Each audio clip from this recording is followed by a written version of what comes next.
Well, welcome. Good afternoon, everybody, and welcome. Thank you for joining us here today for the Dale and Betty Bumpers Distinguished Lecture Series, celebrating the 19th anniversary of the naming of the College of Agricultural, Food, and Life Sciences here at the University of Arkansas, and celebrating the impacts that Dale and Betty Bumpers have had on the state of Arkansas and the nation.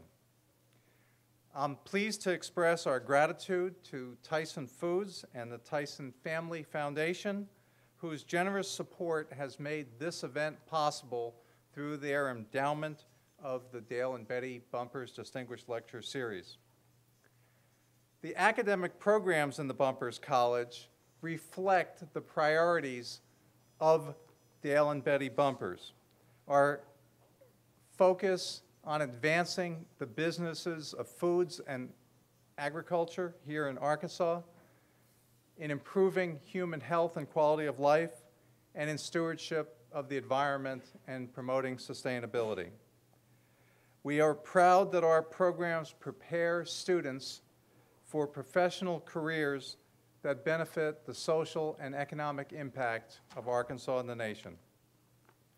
Co-hosting the event with us today are my colleagues and their staff and students from the Fulbright College of Arts and Sciences and the Walton College of Business.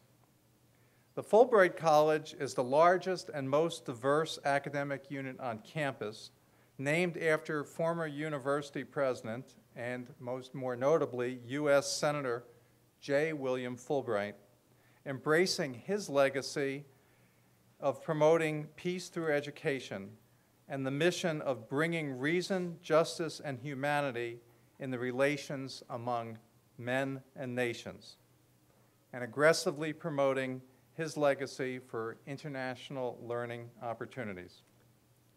The Walton College is named after Sam M. Walton, founder of Walmart, and is ranked appropriately by U.S. News and World Report as one of the 30 best public business schools in the nation.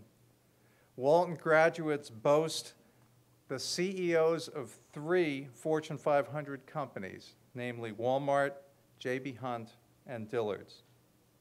And the entrepreneurial teams of students and faculty from the Walton College in just the last 6 years have founded 13 high-growth businesses. It is truly my pleasure to work across college boundaries here at the University of Arkansas to build the university as a top 50 public research university through signature efforts in sustainability, entrepreneurship, food safety and food security, and impacts on human health. We are proud to say that we grow leaders in the Bumpers College, preparing our students for professional careers advancing food, family, and the environment.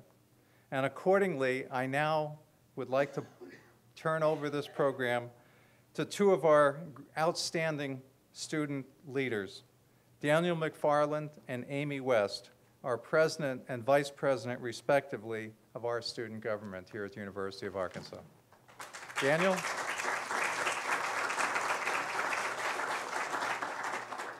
Thank you for that introduction. Excuse me.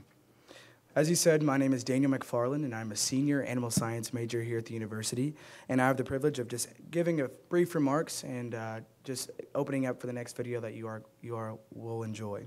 So the Dale and Betty Bumpers Distinguished Lecture Series serves to build on the legacy of Dale and Betty Bumpers by focusing on the prominence of Arkansas agriculture and food industries, environmental stewardship, and sustainability for the growth of our economy and quality life as championed by Betty Bumpers. The series was launched in 2012 with a visit by President Bill Clinton. Other speakers included the U.S. Secretary of Agriculture, Tom Vilsack, and international food security consultant and former president of Heifer International, Joe Luck. Lecturers are nominated and selected by a committee of distinguished and endowed professors of the Bumpers College, representing our diverse fields and disciplines.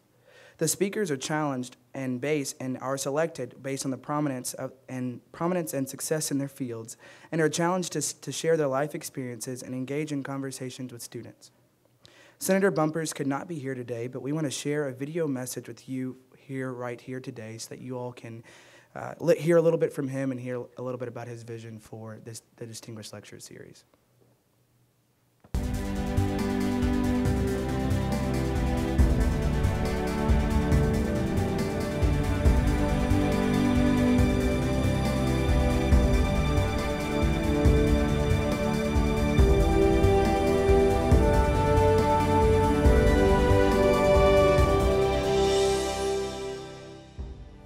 Hello, I'm Dale Bumpers. Let me thank you for attending today's event. This is the highlight of the year for the College of Agricultural, Food, and Life Sciences. It's always a treat to welcome folks to Fayetteville to show off our beautiful state and campus. Today's lecture is a chance for the people in the college and the University of Arkansas to hear from key decision makers, not only in the businesses of foods, but also in national and international policy. It also exposes our students to the real world and to the global marketplace. Every day in classrooms and laboratories, our students and faculty are diligently working to improve the lives of Arkansans, while also benefiting the nation and indeed the world. By debating policy and ideas, and by tackling issues such as obesity and nutrition, and performing meaningful research, they're making the world a better place for our farmers and our families. I couldn't be prouder to be connected to the Bumpers College and the University of Arkansas. It's a very special place. Betty Bumpers made the health of our children her life's mission. For example, when I was governor, she organized immunization for 300,000 children on one Saturday afternoon, making them healthier and saving untold lives. She's a walking testimonial to the power of what one person can do to make a dramatic difference. My hope is that every person in this room will also tackle many of the issues facing Arkansas and the nation. We'll all be the beneficiaries. Thank you very much for being here today, and thank you for your support of the Bumpers College and the University of Arkansas.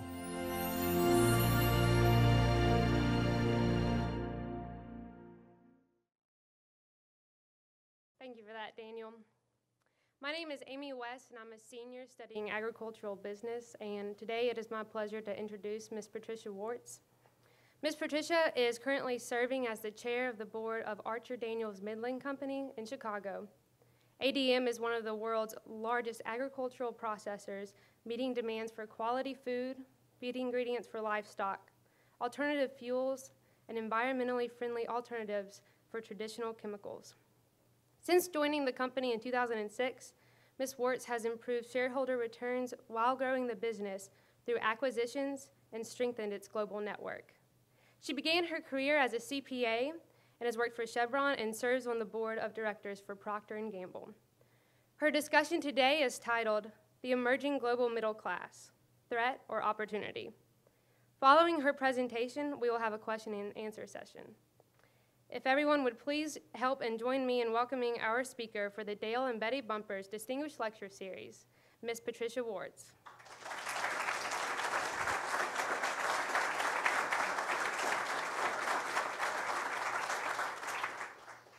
Well, thank you, Amy, and Daniel, and Dr. Veda for all those remarks and that great introduction. I'm very happy to be here today. It's an honor to be selected to give this lecture for the 2015 Dale and Betty Bumpers Lecture.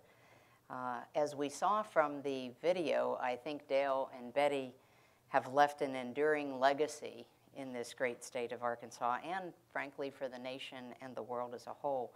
They have leadership and tireless support of research and education. We saw some of that passion and advocacy for children's health, for consumer protection. They also have an interest in parkland and wildlife conservation, as well, of course, as for agriculture. So I'm happy to be here on this beautiful campus and at the university and at a college who shares priorities with my company, ADM. We share the value of food and agriculture for our future. We share a value of environmental stewardship and sustainability, for economic vitality, and frankly, for the quality of life. So I'm glad to be joined today with some of my colleagues from ADM, thank you, some of whom are U of A graduates and who said they haven't remembered being at the stadium sober in a while. I think it was a long time since they have been back to the stadium. Many of them are making very important contributions to ADM, and I'm very proud to be here at your alma mater and to join all of you here today. It's such a beautiful day. When I went to university, this is the kind of day where the professor would say, let's take class outside, right? So can we say that here? And we just kind of leave and go outside. The video people wouldn't appreciate that probably.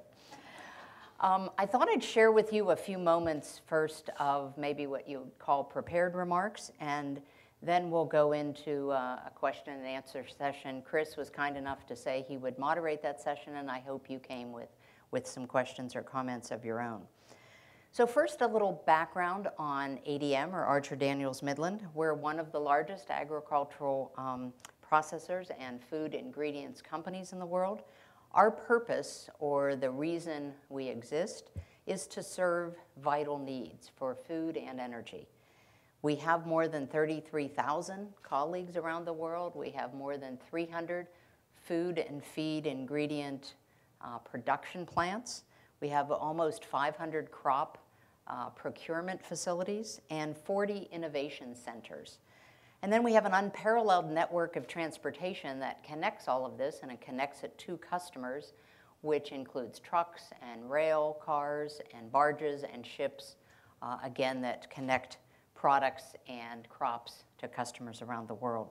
So with these people and these capabilities, these assets, we serve the needs of many of the world's largest food and beverage companies, feed companies, and some very important customers right here in Arkansas like Tyson, and thank you for being with us today.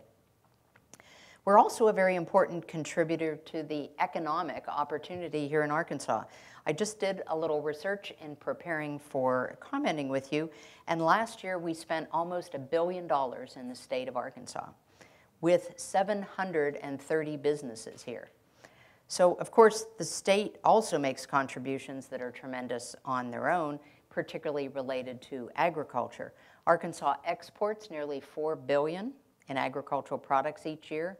And from 2001 to 2012, during that period, your exports increased 200%, which is outpacing the rate of growth in most all the other states during that same period.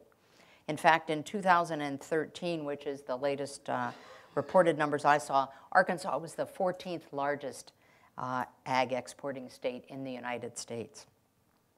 All of which is to say that Arkansas and ADM together, I think in many ways, are partners in this vital purpose of feeding the world. And this is at a time when the world certainly has the need for food, and the need for food is growing. Diets are changing, and health and nutrition are on the minds of many people. So that is a very gratifying business to be in. And I chose to comment today on the growing global middle class. And I'll give you a hint. Is it a threat or opportunity? Opportunity is the answer. Because it's growing and it's driving the need for more food, different types of food, certainly more exports from the US, from Arkansas, and it's driving growth in my business and I imagine in many of yours that are in business here today. So we're all probably familiar with the phrase, the growing middle class. You may hear it many times, but I actually think the magnitude of it is underappreciated. I think it's worth learning a little bit more about it because I think the impact of this new middle class will be very significant over the next decade. I think so. We at ADM think so. We know that our customers and consumers, think about them, they're not the same as they were a decade ago. In any field, any customers or consumers. Let's look at the automobile industry. In 2004, GM sold 1 car in China for every 10 cars sold in the US. 5 years later, it was 1-to-1. This past August, they sold a record 280,000 vehicles in 1 month, which was 15% more than they sold in the US. Think of another industry. China today has 82% of all households that own a computer, and virtually 99% have a cell phone. So the socio and political landscapes, they're also changing as well. 20 years ago, China barely had entered the global economy. Now it's the world's second largest economy, and the IMF just reported that the economy ranks first in purchasing power parity, which is a measure used to compare income and equates it at different levels. Not long ago, public policy had emanated from the G5 or the G7. Today, of course, we talk about the G20. And of course, we're more connected around the globe than ever before.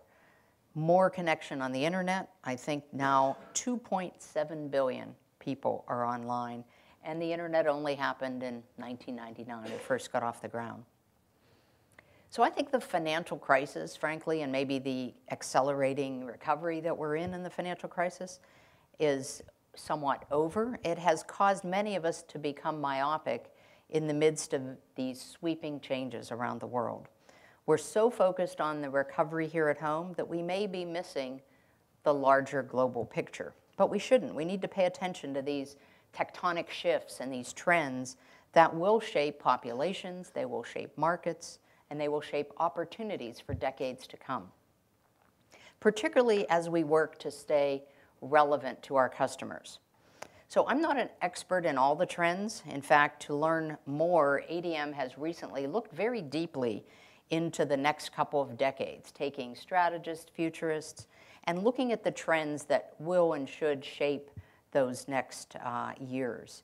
And in our review, we tested our strategy against many of these trends. So some of these trends we've been watching closely, actually, for many years. Trends related to where the middle class is growing, the impact of that middle class on regional and country GDP, and what it means for the growing demand in our business for food and feed and food ingredients, and generally agricultural products in general. So what do we see? We see something that many have called the west to east shift, the big crossover, the great rebalancing. It's this recognition that in the current decade, the locus of economic growth and the middle class that is rising with it will shift from OECD nations to emerging economies. And that shift is happening very fast. Over the next 10 years, GDP per capita will rise nearly 5 times faster in emerging economies than in OECD countries. In roughly 1 year, the number of Asian middle-class consumers will equal the number in North America and Europe together. By 2021, again, if these present trends continue, there could be more than 2 billion Asians in middle-class households. And if we look out to 2030 and beyond, in the first time in the world, the majority of the world's population will not be impoverished. That's very good news. This middle class will become the most important social and economic sector in the vast majority of countries around the world. Asia will have surpassed North America and Europe, and combined in GDP, in population size, in military spending, and in technological investment. And it's not just a China story. It's China, India, Brazil, but it's regional players such as Colombia, Indonesia, Nigeria, South Africa, Turkey. They will all rise in economic power and in middle-class population, and as centers of production, consumption, and innovation too. Of course, these changes won't all happen at once, and that's where some call it the sweet spot. You know, when it's a significant amount of people, significant numbers of people, beginning to earn the equivalent of actually about $10 US dollars a day, and moving out of poverty toward that middle class, that's the sweet spot where we'll see Indonesia and India hitting that maybe in the next 3 years. A couple of years later, the Philippines, Vietnam, and even in places like Pakistan, Nigeria, Bangladesh, it's a much further off, maybe 2025, but it will even come there. Now, some have identified 2 virtuous cycles that have taken place that play in this economic growth and the rising middle class. First is declining dependency rate, where women are having less children, so a growing workforce and declining birth rates, they create more disposable income. And the second is the largest urban migration in the history of the earth. So the movement to these cities in many of these developing nations is one that I think is particularly interesting to look at, because I think it's sort of the visceral picture of how this emerging middle class will actually reshape the global picture. Approximately 600 million people in this new middle class will live in just 400 cities. And these are all located in emerging markets. Now, they're not just the big mega cities that you may think of, Tokyo and Delhi and Shanghai and Mexico City, but they're middleweights. Today, cities with populations of less than 10 million, but will grow to that 10 million, and they'll contribute half of this global GDP growth by 2025. So there are places like Wambo, Fushun, Hyderabad, Maidan, Vina del Mar, Barranquilla. These maybe are not places that you're doing your overseas studies in just yet, but you may be thinking about that in the future. These urban centers will become an economic power, and they will hold much of the economies. We won't be only thinking of country economies, we'll be thinking of city economies as well, particularly as we pay attention to these middleweight cities. So what do these trends mean for business and business leaders? How will companies, how will students who might serve in the future some of these new middle class consumers in these cities, how will this emerging economy play out? Well, let me talk about three key concepts, and I think they link to what Dr. Veda said about the objective of the college, of Bumpers College. The three key concepts are productivity, connectivity, and sustainability. I think we need to be thinking and considering all of these. They all have relevance within our organizations, be they academic organizations or business organizations, and they're very important to our customers and to many of our stakeholders. So I'll apply these concepts to ADM because I think it's helpful to hear some examples. And there'll be examples in agricultural industry or food ingredient industry, but I think the examples, you may think of some of your own. So let's start with productivity. In years to come, virtually every company will need to become more productive. The world will need to become more productive with its workforce, with its resources, with its technology, and with its innovation. Certainly in our agricultural sector, we need to become more productive, and we have. To serve overall demand, the world will need to have produced as much food in the next 40 years as it has in the last 10,000. Think about that. The next 40 years, we need to make as much food to meet these trends of the growing global population to be 9.5 billion by the middle of the century as it has in the past 10,000. So in addition to more food, the middle class, the rising middle class, will demand higher quality diets, most likely with more protein. In Southeast Asia, for instance, the per capita consumption of meat, it's expected to increase 60%, about 38 kilograms in 1990, and by 2030, it's expected to be 60 kilograms. The same thing's happening in Latin America, where per capita consumption of meat, again, is growing. It's increasing over the next 15 years, quite significantly. So as populations move up this income curve and move into cities, they also demand other things. They demand more convenience, maybe more flavorful foods, maybe foods that promote better health, better wellness. We see this trend reflected very much in the regional consumer demand. Emerging markets now, this may surprise you, are driving growth in the health and food and wellness category, and some of it in the highest levels of growth. By 2018, nearly a third of the health and wellness food sales will come from the Asia-Pacific region. There'll be products like functional milk formula, omega fatty acids, probiotics, vitamins, minerals, again, more protein. So to meet growing demand and changing food preferences, Global agriculture will need to do many things, starting with growing more crops. And we need more capacity to store them safely. We'll need more facilities to turn them into the types of products that global middle-class consumers demand. We'll need more innovation as consumers demand healthier, more nutritious, more flavorful, more satisfying, and we'll certainly need more capacity to move all this around the globe, which brings me to my second concept. So the first one was productivity. The second concept we need to think about is connectivity, or the larger global network that will be required.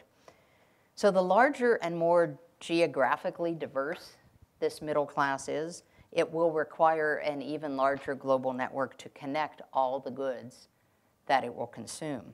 So it's not just goods, it's money, it's data, it's ideas, it's people. All of that will need to be interconnected, have cross-border flows, and it will need to happen probably more naturally than even it happens today. In agriculture and food industries like ADM, the global networks and capability, it plays a key role in our strategic focus about connecting the global harvest to homes throughout the world.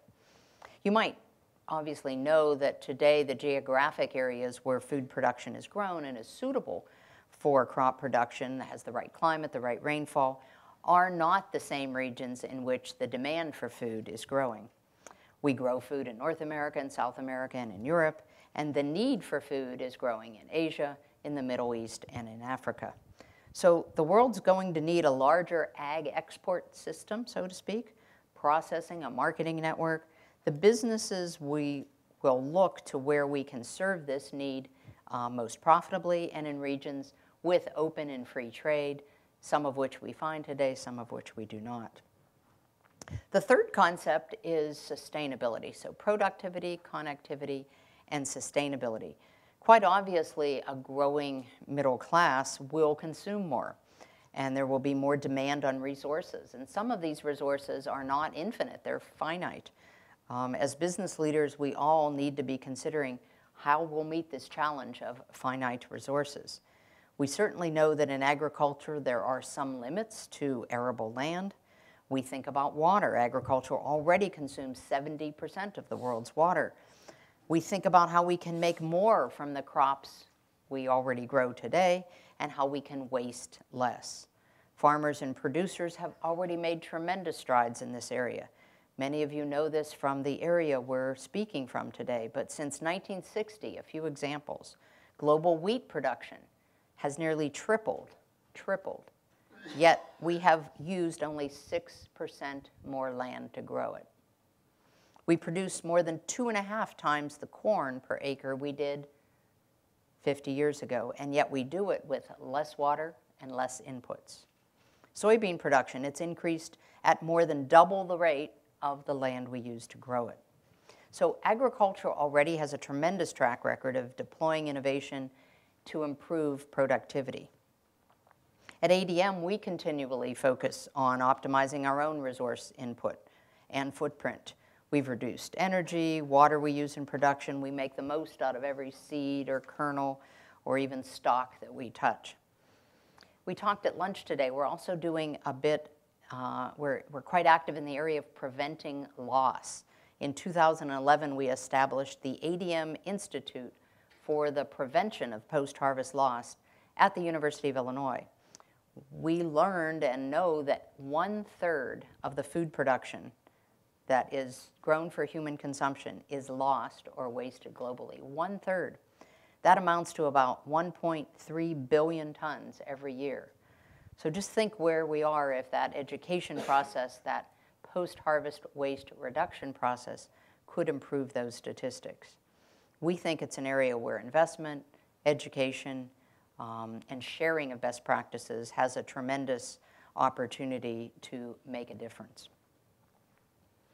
So that's a bit of an overview of how we look at the growing global middle class and the opportunities it presents, and maybe some of the concepts that we as business leaders have to consider and need to consider in order to take a full look at these opportunities. For ADM, I think it's very challenging, but it's tremendously exciting. to think about how we can help all of these new middle-class consumers.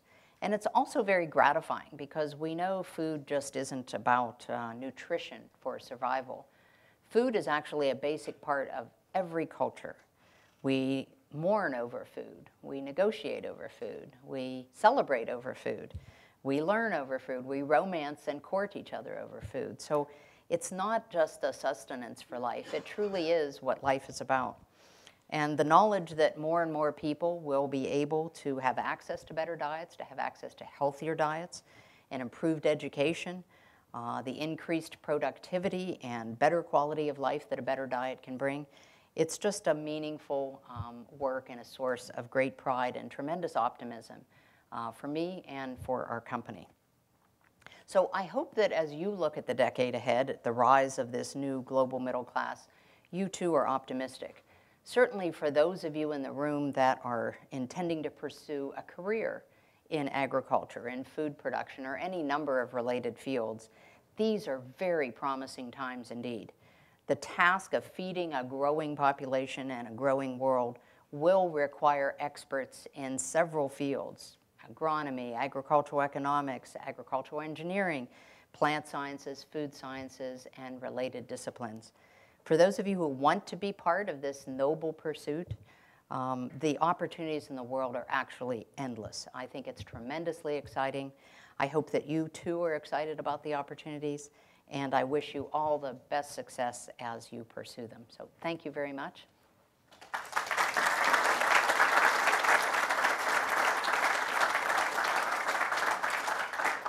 Want me over here? Great. Hello, everyone. My name is Chris Sims. I'm a senior poultry science and agricultural business major in the Bumpers College. At this time, we are going to turn it over to like a question and answer period. We have people with microphones, so if you will just raise your hand and please state your name, major, and your hometown so that we can get that. And if you will hold the mic to your mouth close so that we can get it for recording purposes. And I'll go ahead and start with the first question and then turn it over to the audience.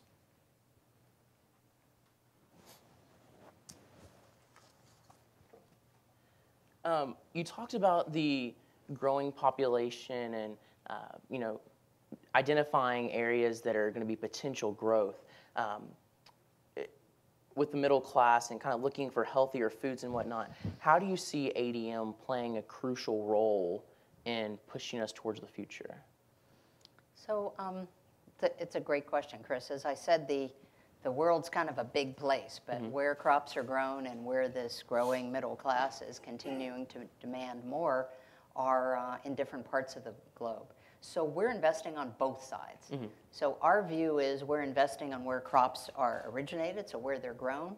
We call the farmers and producers we work with our customers because we want to buy their crops. We want to help them move their crops to market. Sometimes we move them to our facilities, which we have 300 plants, as I mentioned, around the world. And sometimes we move them in their bulk format to others around the world. So on the crop origination side, we'll continue to grow there. So where is that growing?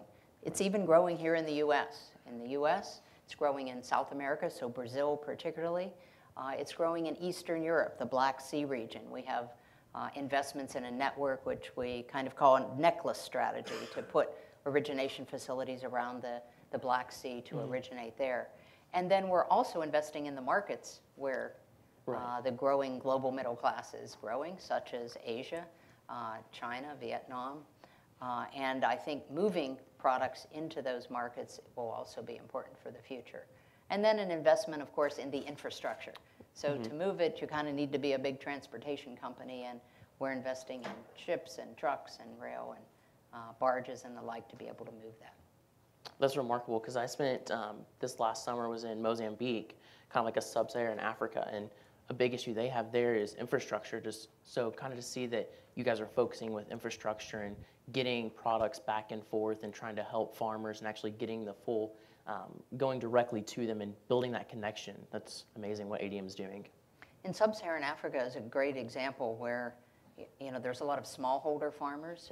They don't always have the technology needed to either be more productive, as we've talked about, or to know how to get their products to market. So some ways, investment in infrastructure, investment in large and small holders so they can work together as a team, so to speak, will be part of what that future's about. And having export capacity, or at least getting their products not only to feed themselves and their families and their communities, but to be able to get many of those products to a local market, maybe to a near abroad market, and maybe even to an export market ultimately, which is where the kind of company, the size and scope of an ADM can add value in helping to create some of that infrastructure. Well, thank you. Yes. Hi. My name is Paige Oakley. I'm an ag business student from Flower Mound, Texas. And I was just kind of wondering, with the recent announcement of the Heinz Kraft merge, if you think that's going to affect ADM in any way or even at all. Hi, Paige. Thank you for your question.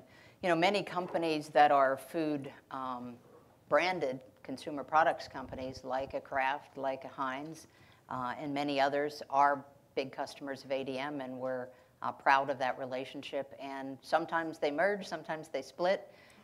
In general, I think it's serving the customer's needs that's important from an ADM perspective, and to continue to understand what those needs are.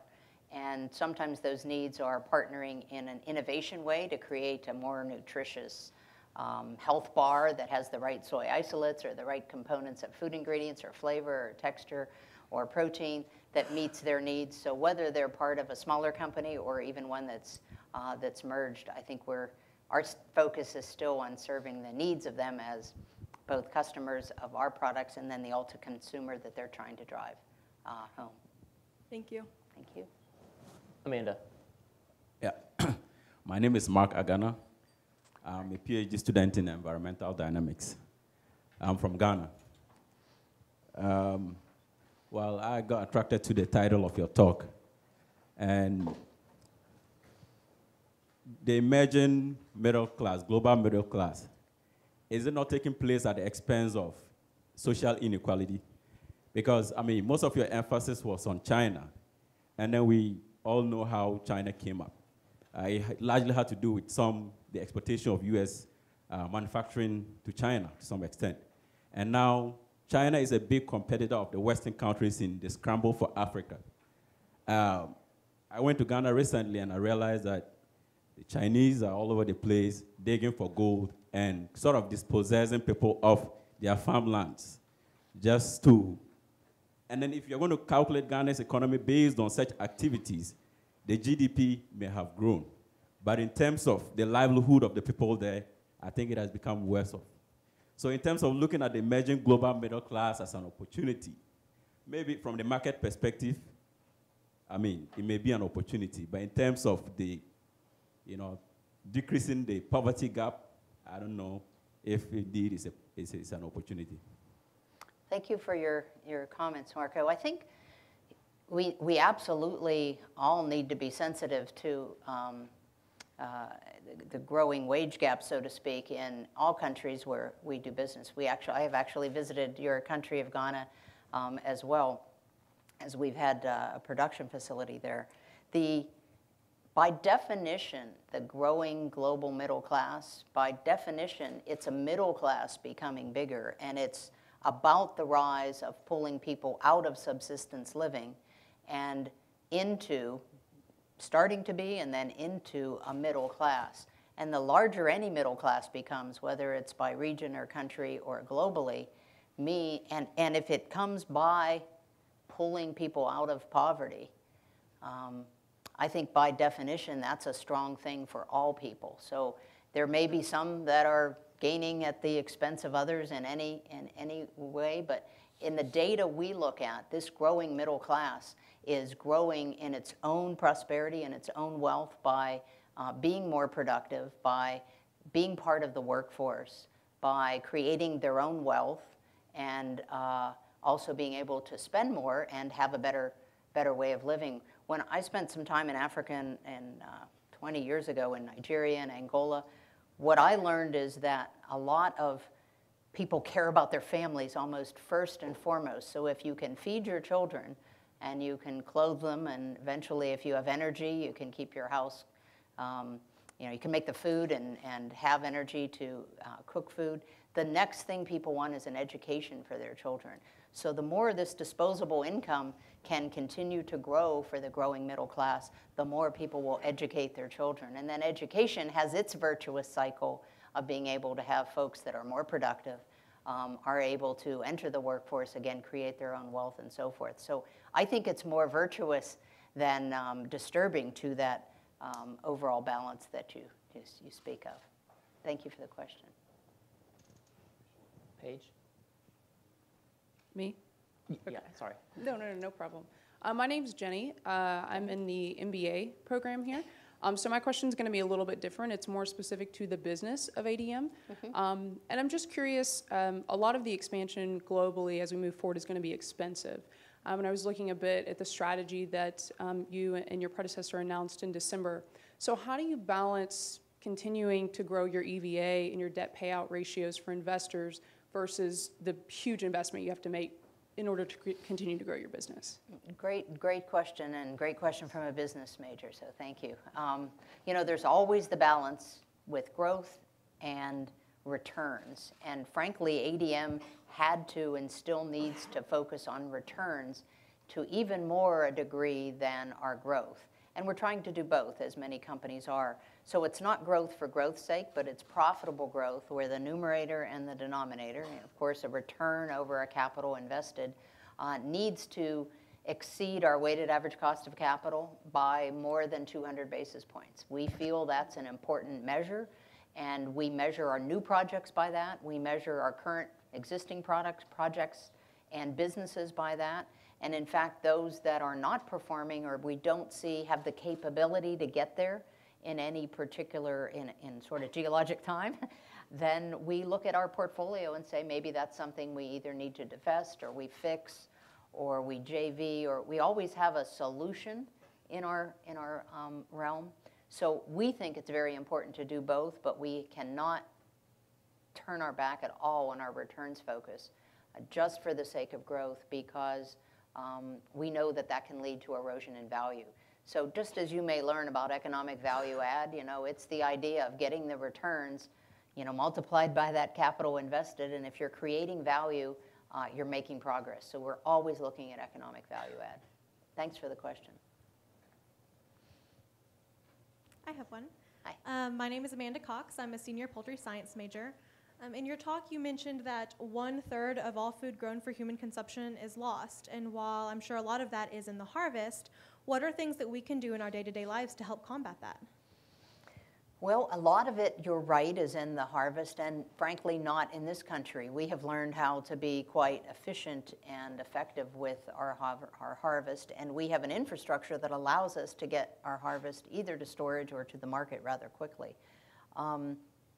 I think there are parts of the world that the harvest sadly sits on the ground or doesn't find its way to the mouths that need it or the market that could provide for greater economic prosperity. So I think one of the things we can all do is raise our awareness. So I would suggest that learning more about this ability to interconnect with people that have problems with post-harvest loss is very important. I think the idea of portion size and how much we buy, we actually consume, or understand that at the University of Arkansas here, you have a program. If you don't consume your food, you have a way to get it or repackaged it so that it can go to the needy.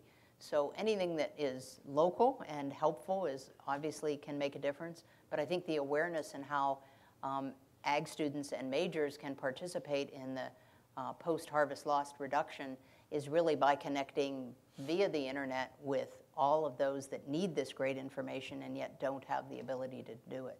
One of the projects we undertook is, what do you call it, when like an avatar, cartoonize? What's the word when you, instead of writing a how-to manual for some types of harvest, we've actually made cartoons or manuals out of it that people can watch on a video on the internet so that the language barrier isn't there. They're actually able to see how they can put the line in the soil, or how they can test it, or when they harvest, what to do with it. So there are ways to get involved that we probably don't even know from afar that the university could probably do.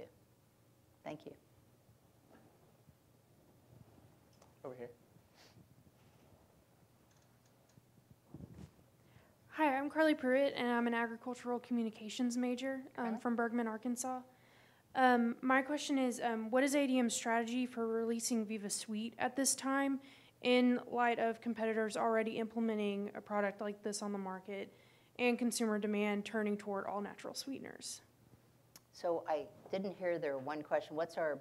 What is ADM's strategy for releasing Viva Sweet at this time? So in general, we're a company that produces sweeteners, but we also keep an eye on all of the technology and all the opportunities for both natural sweeteners, alternative sweeteners. We've produced stevia over time. We don't have a brand associated with stevia in the past. So we've looked at what our consumers want, and I think in terms of customers and consumers, they're looking for additional choices, not one answer that will be the holy grail, so to speak, but an opportunity to try different sweeteners, be they natural or continue to use processed sweeteners. The other aspect of a strategy is in our acquisition of Wild Flavors. This is a large flavors company, a global company, whose flavor portfolio is able to work with different types of sweeteners on a basis to allow the different tones that come through in those sweeteners to be modified or activated in a way that's more pleasing to the customer. So we think the flavors business is a nice appendix to a lot of what we're doing in the sweetener and starter space. Thank you. Yeah, right here. I'm Monty Henderson, and I'm retired, but I'm still a student. Yes, Monty.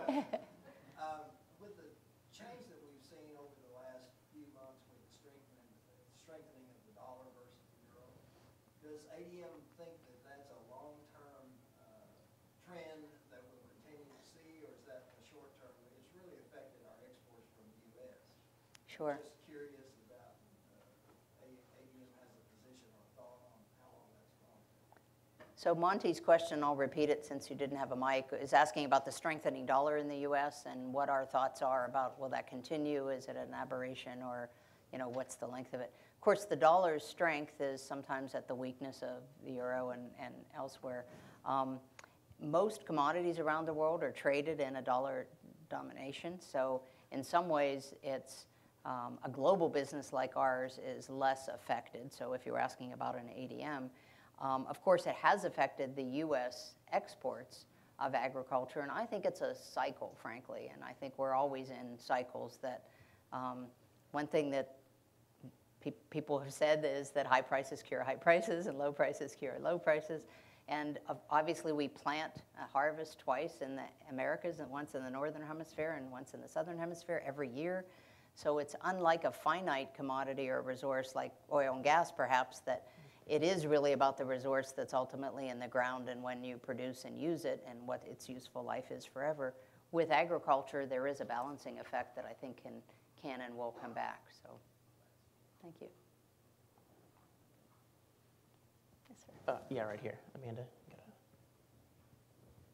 I'm Bill Hawkins, a retired John Deere equipment dealer, and much like Monty, now my interest is in helping to see that students get educated for what I too see as a great coming boom. I was interested in your statement about as much food needs to be produced in the next 40 years as in the 10,000 preceding that. I've also heard something else along that line of what a huge percentage of the people that ever lived are alive today, and I'm not sure, something like 50% that ever lived on the earth are alive today, which is in line with that. But I wish you'd talk a little bit more about that, because that's lots of chickens and lots of soybeans and lots of cattle, lots of pigs, lots of rice, lots of things that we grow a lot of in Arkansas. So. Well, I think you would then agree that this is an opportunity, right? And I think the opportunity particularly in our country, in this state, we know so much about how to do it well. And I think our productivity will always be strong and will continue to get better. And the U.S. will always be a huge source for agricultural products. Whether it will always be competitive on that very day, to your point about the dollar, in that very month, as other parts of the world, you know, some of that will shift and move. But I think it is lots of chickens, it is lots of eggs, it's lots of commodities in general, and the fact that protein is considered part of the best and the healthiest of diets as people move from, say, a rice-based diet or a more subsistence-based diet into one that first has one protein meal a day, maybe two, maybe eventually three. So that growing middle class, again, what they do with the first dollars or the first additional wealth they create is usually feeding their families better, again, making their lives somewhat more comfortable and a higher quality, and education. Those are the things that they're spending on right away. And you're right, that population will continue to grow, and probably most people feel it will flatten out in about 2050 at about 9.5 billion people. And before it begins to fall later out into the century, we're about 7 billion today, yeah. Thank you. Along those lines, where do you see this GMO? Do you want to use a mic for, just for recording purposes? Thanks. Do you see this trend that we're seeing right now in anti-GMO, organics, things like that? You have China and other countries trying to move away, supposedly have consumers wanting to move away from GMOs and things like that. How does that affect our ability to feed the world? Well, we had an interesting discussion at lunch, and Craig was using, if you'll permit me to use your example, I am continually surprised at the anti-GMO sort of discussion. Now, frankly, the headlines are worse than the trend lines. The trend lines are we're continuing to sell, produce it, and it's used in many, many food products around the world. The headlines are sometimes a little more flamboyant, so to speak. But back when electricity was first out, it seems like there was the same fear of the unknown and fear of technology, and there was a lot of fear, and maybe they should be afraid of electricity. There's a lot of danger associated with how electricity was first produced. But technology did go forward, and it did make people's lives better, and eventually, maybe at the time, people were saying it was better to have our little candlelight or better to use our little kerosene to keep warm. But the idea of technology being stopped in the world when it is doing so much good and offering so much opportunity, I believe the GMO trend will continue to be one that moves forward. Will there be bumps in the road, or will China want to develop their own and therefore they're saying no to, you know, someone else's or whatever? I'm sure there'll be bumps in the road, but I believe the technology will move forward, and it will need to be part of the solution to feed 9.5 billion people. How you aren't going to do it without better agronomic practices, better use of technology, better use of infrastructure, and the like. So it will be not only needed, but it will be part of the future. Yeah, down here. Thank you. My question kind of touches a little bit on what Mr. Monty and Mr. Matt were both saying, and a little bit with your second point with connectivity.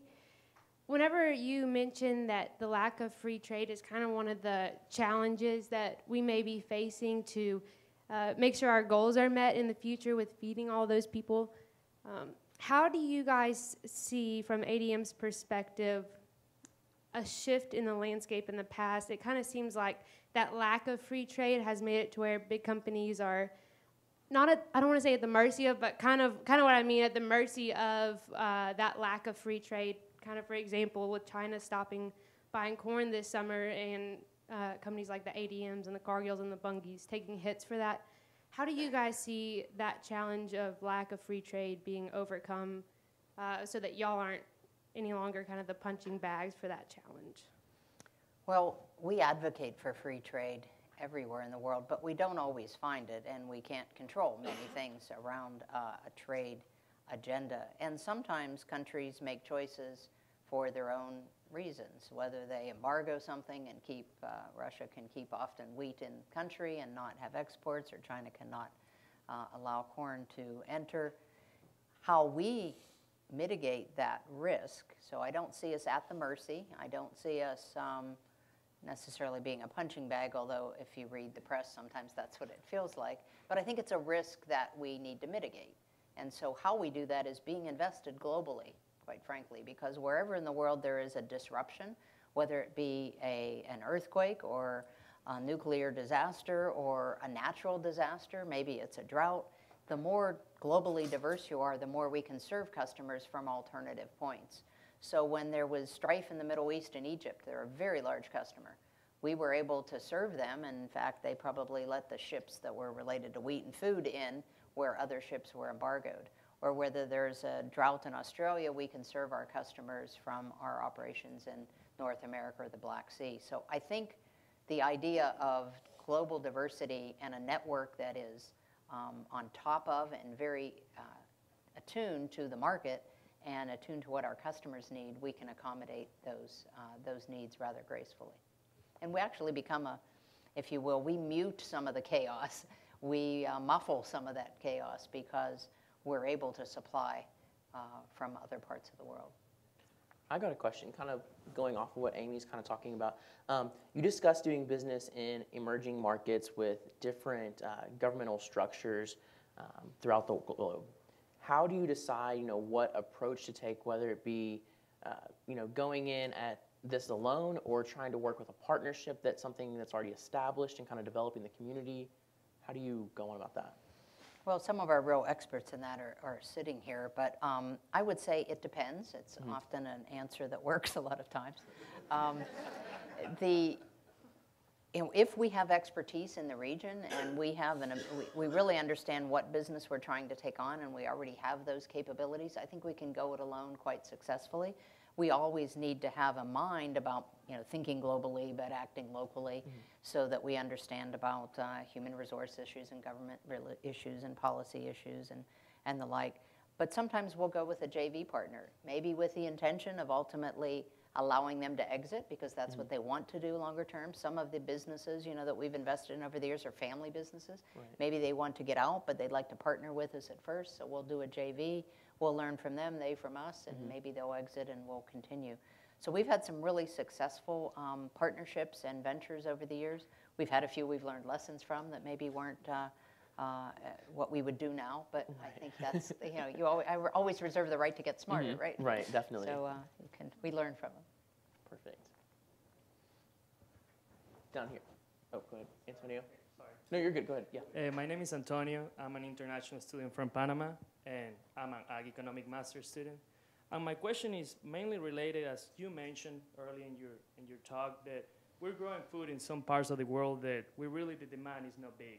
So as that comes along, we're going to have a bigger demand in other countries, and more challenges will arise for some of these things as far as exports go. So what are some of your thoughts about international trade barriers, and how would that play a big deal as far as the demand growing? Would you think that maybe the demand keep on growing and we'll have less of that stress as far as the exports goes, or just maybe some of your thoughts in that? Sure. Well, as we talked about with trade, international trade barriers are sort of the opposite of free trade, right? So actually this trade agenda that let's just talk about the U.S. for a minute, and we can expand that.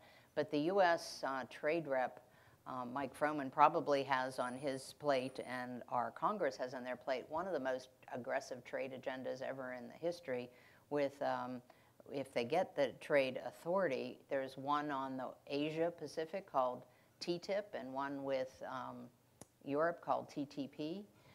This could open up literally and connect markets as significant as a NAFTA did in the North America area. So I think free trade and free trade agreements that are broader and also have some teeth in them about enforcement are quite exciting.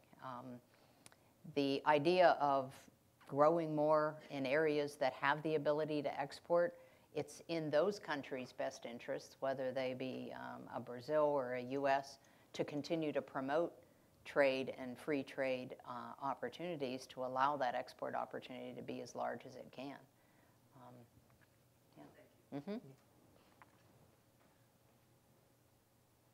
Hi, I enjoyed your talk immensely.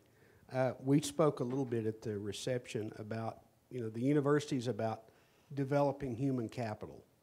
And so I'd like to just hear your thoughts on what things we could be doing better and more of to prepare our graduates to assume leadership positions in agricultural and food firms.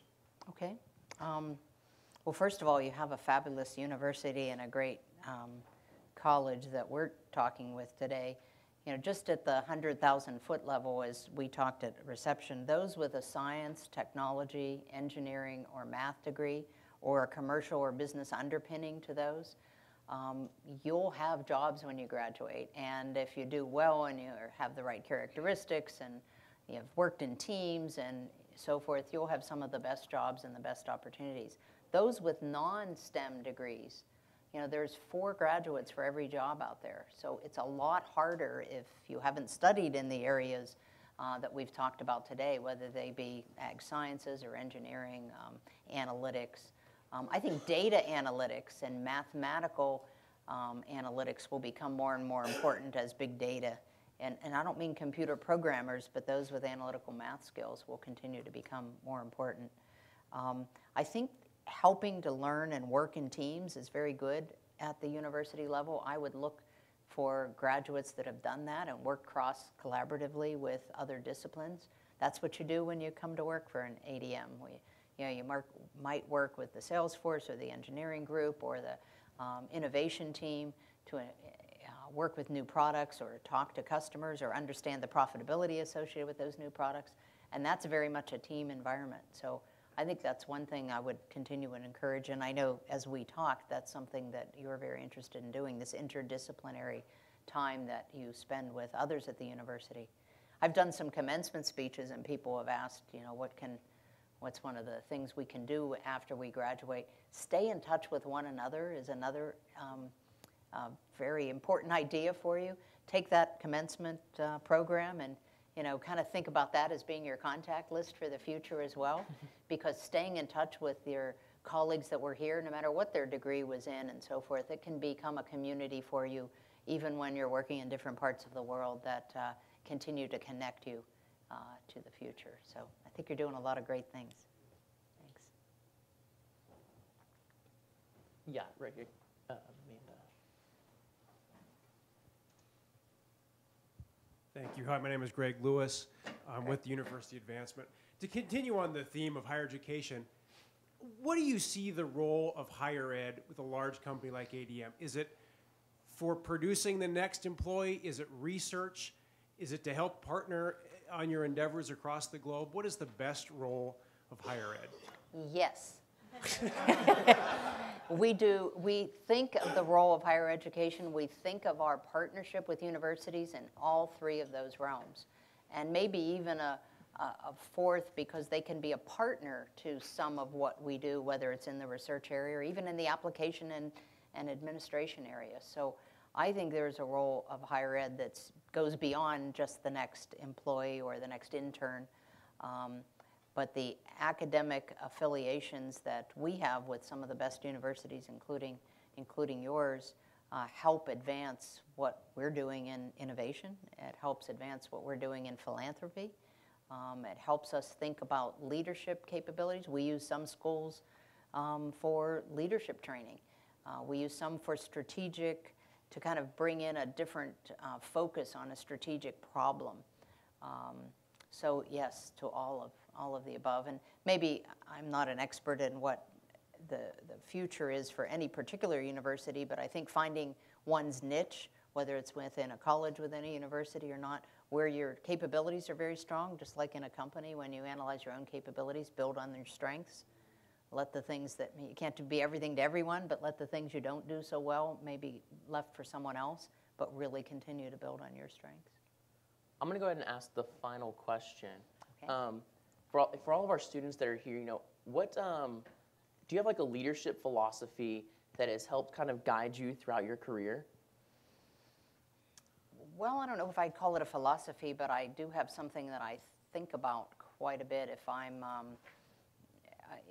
have a problem or if I have an issue or if I think holistically about what we're trying to accomplish over a period of time.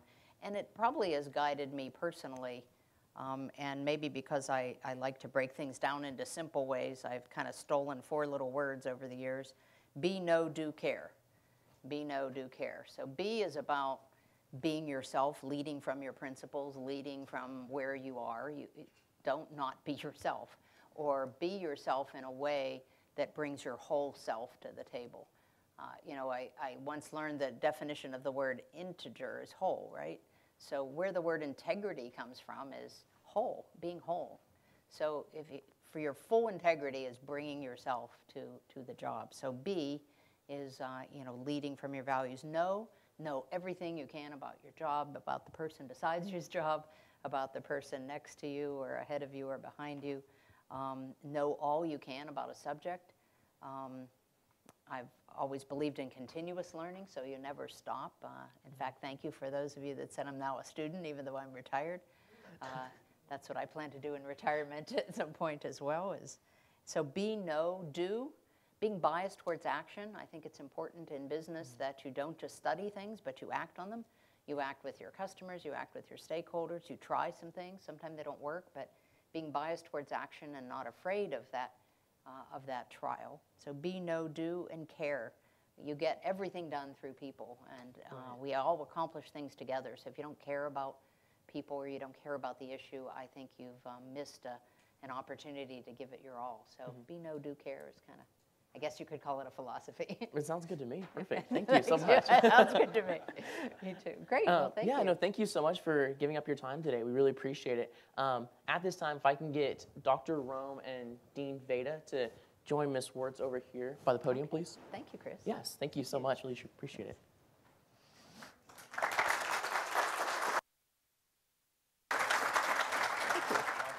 Great. Well, Ms. Wertz, we would like to share with you a token of our gratitude. Oh, look at that. For a wonderful presentation and a great sharing of your experience. Thank you. Isn't that beautiful? Thank you. Oh, look at that. Wait, somebody's taking a picture.